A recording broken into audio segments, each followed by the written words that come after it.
Hi guys, welcome back to my channel. It's Gloria here, and today we'll be talking about sickle cell disease, and I'll be asking you a very important question.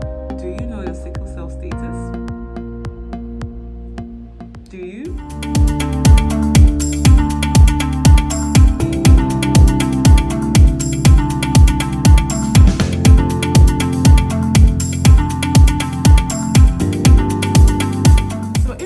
Subscribers, thank you so much for coming back to this video, and if you're new here and you're seeing my face for the very first time, welcome.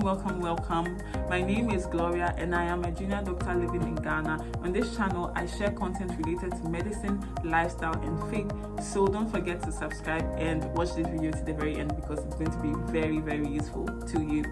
Okay, so as I said, we're talking about sickle cell disease today, and we'll be answering some very important questions. So we'll be talking about what is sickle cell disease, what is your sickle cell status, why is it important for you to know your sickle cell status, and how can you go about checking your sickle cell status. So we'll be answering at least 4 of these questions, and yeah, hope you enjoy it. So what is sickle cell disease? Sickle cell disease is an inherited blood disorder. What that means is that if I was to take your blood and I was to look at it under a microscope, I'm going to see different types of cells like white blood cells, platelets, and red blood cells. Now in sickle cell disease, the important cell we are considering here is the red blood cell.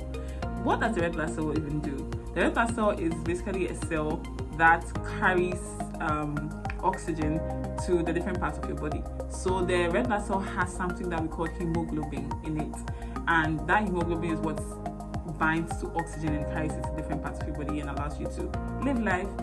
So sickle cell disease is basically when you have 2 abnormal hemoglobin genes. So the normal hemoglobin gene is hemoglobin A. So A is the great one, is the normal one. Everything apart from A is abnormal. So we have things like C, we have things like S, which is very popular, and even beta thalassemia. Let's not get into that because it's quite technical. But then if you have 2 abnormal ones, so if you have A and then C, that's not sickle cell disease. If you have A and then you have S, that's not sickle cell disease. If you have S and you have S, that's 2 abnormal. If you have S and you have C, that's 2 abnormal. If you have C and you have C, that's 2 abnormal. Okay, I feel like I'm rapping here. But then the important thing for you to understand with sickle cell disease is that it is an inherited blood disorder. The main cells that are affected are the red blood cells, and it's because you have 2 abnormal hemoglobin genes, which is S and C, S and S, S and beta thalassemia, C and C. The combinations are really a lot. I hope you understand this because this is the reason why you need to check your sickle cell status. Just a moment, let me go into what sickle cell disease actually causes and just some of the complications.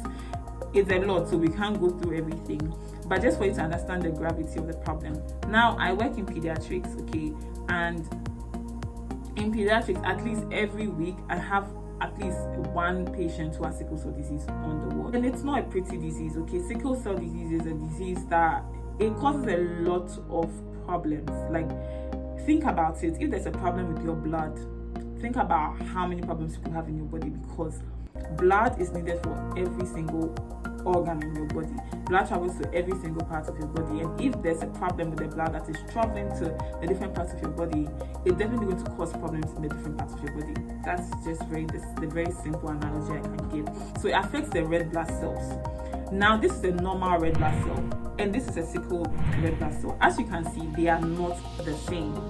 The sickle red blood cell has this weird shape that comes from actually an agricultural instrument called the sickle, and the sickle was used for harvesting crops like rice, etc. in the past. I don't know if they still use it in the present, but that's just a fun fact for you to know. And so because of this abnormal shape, it was called sickle cell disease because it looked similar when they looked at it under the microscope. Now this abnormal sickle cell causes a lot of issues in the blood. It makes the blood more thicker than it's supposed to be. That's viscous, and so it ends up blocking a lot of the blood vessels, which are like pipes that the blood runs through, and that causes different problems in the body. So it can cause things like crisis, what we call vaso-occlusive crisis, in just different parts of the body, and cause a lot of extreme pain.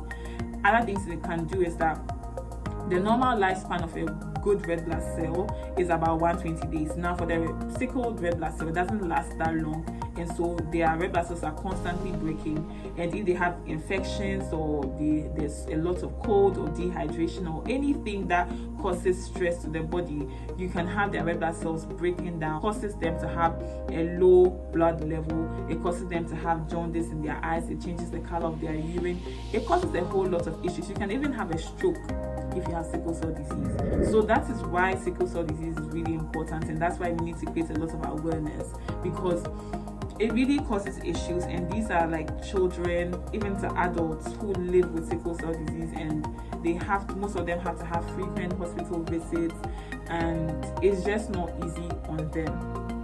Thanks to medicine and thanks to God, there have been a lot of improvements in terms of the management of sickle cell disease. There are certain drugs that they can be put on that help them to have fewer crises and fewer complications. There's also things like bone marrow transplants, which are being done now, which is a cure of some sort. But then still, the larger, especially if you're in Ghana, in Africa, you realize that how many people can afford a bone marrow transplant. So it's important for us to do our best to prevent this disease, and that's where you come in.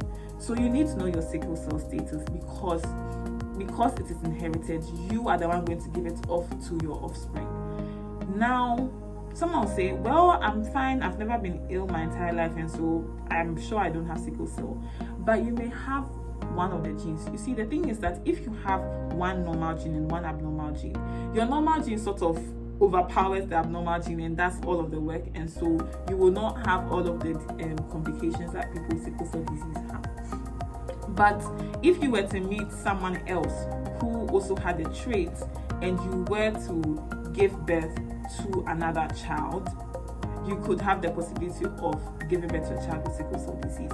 So if, just to make it very simple, if let's say the father is AS and the mother is also AS, when the child is being formed, the child is going to borrow one hemoglobin gene from one parent and the other hemoglobin gene from the other parent. So the child could decide to take A from one parent and decide to take S from another parent, and that child will be AS, and that's great. But what if the child decides to take S and take another S from the mother? So S from the father, S from the mother, that would be SS, and that would be sickle cell disease. The entire point is for me to just let you know that it's important for you to know your sickle cell status, so that it informs you when you are heading into relationships and into marriage and all of that. Not everyone wants to have a child. Not everyone wants to have their own biological child. That's all good if you know you're both AS and you want to carry along into the marriage. But the entire point of this is really just for you to be informed, because there are certain parents that we see on the wall sometimes, and then they've given birth to maybe 1, 2, 3, and on their fourth child comes out SS, and they don't understand how. So the next thing I want to talk about is also what sickle cell status is not. Sickle cell status is not your blood group, okay? So sometimes you ask someone, oh, do you know your sickle cell status? And then they say, oh yes, I know my sickle cell status. And you ask them what is it, and they say O positive or A negative. No, that's your blood group. Those are two completely different things that do not have any correlation, okay?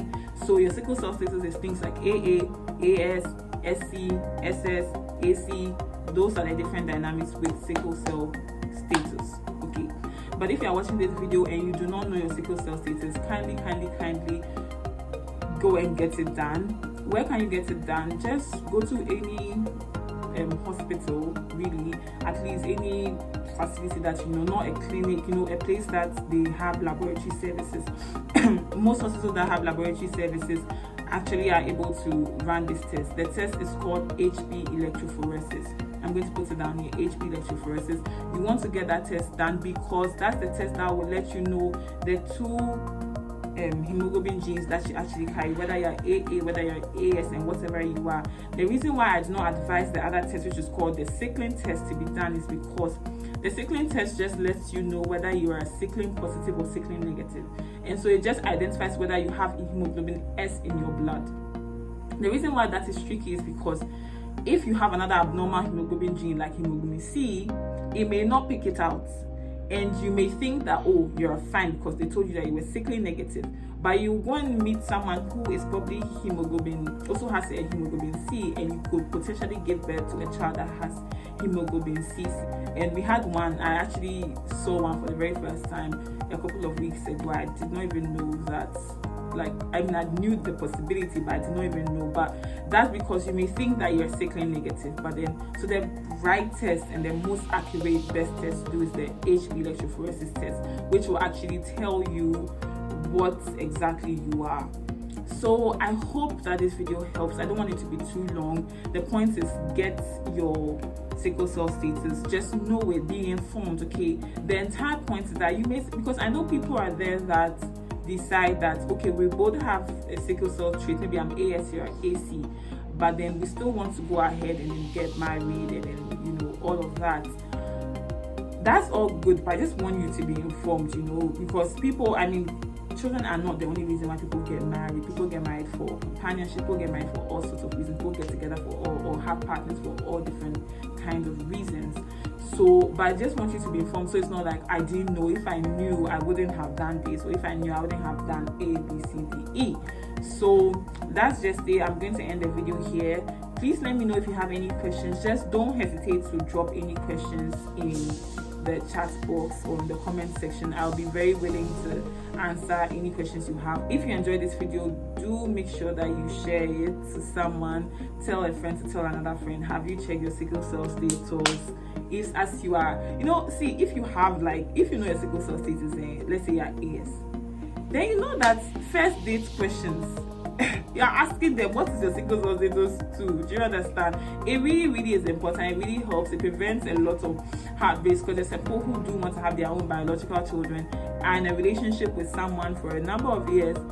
Turns out the person is also AS, and so yeah, just because of that, they go through heartbreak. It's messy, okay? Some people get to the point of even wanting to get married before they find out, and it's really messy, okay? So the best thing to do is to know your sickle cell status today, okay? Today, do not wait. Let it be part of your things to do before the year ends, okay? Thank you guys for watching. Bye. Don't forget to like, comment, share, and subscribe. Thank you for 200 subscribers, guys. We hit 200 subscribers. Our next target is to hit 500 subscribers. Can we do it by the end of the year? I think so. So let's do it, okay? Thank you guys. Bye.